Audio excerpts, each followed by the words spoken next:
Hello and welcome to another Monday. It's a great day. Hope it's a great day for you. So come on in for just a moment. Let's think together for just a little while.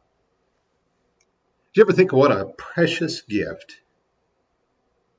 your memory is, especially your memory of people? I mean, we remember events, we remember dates, we remember numbers, we remember special things, so many things, but people. People are a great memory, and so many that come in and out of our lives and touch us, and sometimes we don't even notice the moment. But there we are. Peter wrote about how important memory is.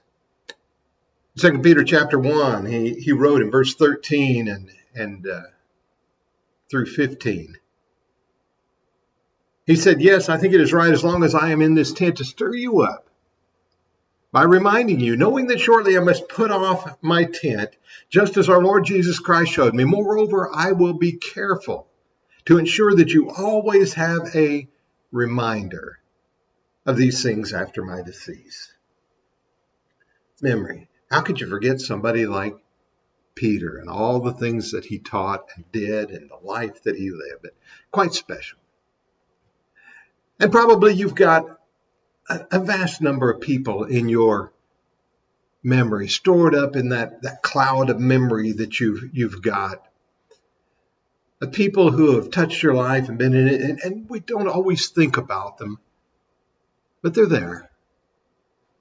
Let me tell you about an event that took place a few years ago. I was in Tulsa, my hometown, to see my father for a little while, and he mentioned someone that was in the hospital, a lady that I had known many years earlier and hadn't seen for a while, but she was in the hospital, and so I stopped by the hospital to see her. Frankly, I don't remember whether my father was with me or not on this occasion. But anyway, I stopped into the hospital, walked into the room to greet the lady that I was to see, saw her sitting in the bed, and she looked up. And I happened to notice there was another lady in the hospital room with her, sitting there, visiting with her. And I walked into the room, and the lady in the bed, and both of these ladies a few years senior to me. The lady in the bed looked up to me and spoke and said my name, and the other lady's eyes grew bright as she looked at me, and she said, of course. Anyway, the conversation went on a little while, and I realized that she was a lady that had also been in the congregation. I did not immediately recognize her. She had been there many years earlier when I was young, throughout my childhood and young adult life. I guess you'd say teenage years. Anyway, she had been there. And I remembered her husband, and many others.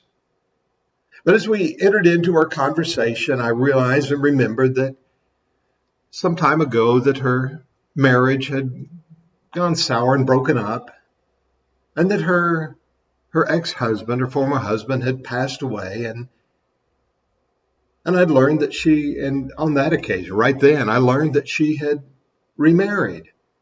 Didn't know her name, don't know her husband.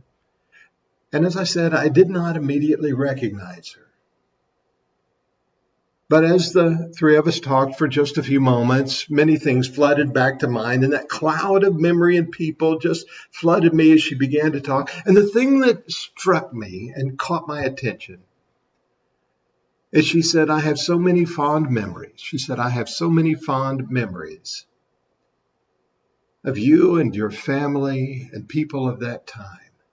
But she said, I wouldn't have recognized you. And she pointed, and I said, yeah, time does a number on it. She said, yeah, who would have thought? I didn't picture you with the gray and white hair, with a white beard on your face. For her, in her mind, I was still that youngster that grew up in the congregation around there. That's how she remembered me. Memories are something, aren't they? We hold people in time and place, and we fix them there. And maybe that's on purpose so that we can go back and visit those moments again and again. From time to time, my wife and I will think about events that took place when the children were young and growing up, and we were much younger then. And one or both of us will say, oh, I wish we could go back again. But, in the fact, we do. We go back all the time and we visit in our minds. The memory of people and events is perhaps one of the most precious gifts of this life that God has given to us. Memory serves a lot of purposes, but what a pleasure it is to go back and revisit these people. I'd like to recount, if I could, all those people who have had such an influence on my life. People in congregations where I've worked and preached, people of town, people who just passed by, people who were there for a moment and some who were gone, and some have a lasting relationship. People. What a marvelous memory to be able to hold them again. Yeah, we may picture them as they were long ago. We may not picture them as time has dealt with them. And of course, many of them are gone. But precious memories is more than a song. And so I think on this Monday, like the lady in the hospital reminded me, we have so many precious memories of people gone by, people who have touched our lives. It's a good thing on a Monday, a good thing on a Monday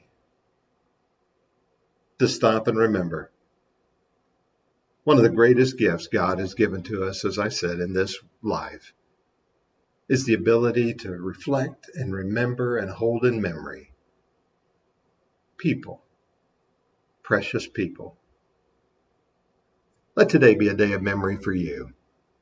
And think about some of those, as many as you can, wonderful, precious people whose lives have intersected yours and made a difference for you. People, memories, great gift. Hey, thanks for being with me today. We'll talk some more down the road.